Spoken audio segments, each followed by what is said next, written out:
sa auditions, nag-standing ovation sa akin sina Miss Uge, Catherine at si Donnie. Pero si Sir FMG, hinamon ako eh.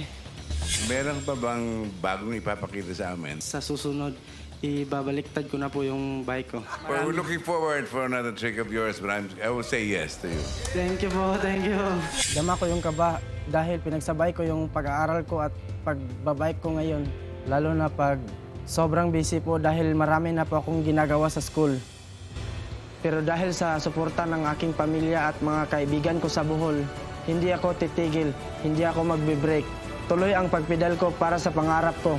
Ako si Dwayne Lopena, ready to ride, papuntang Grand Finals.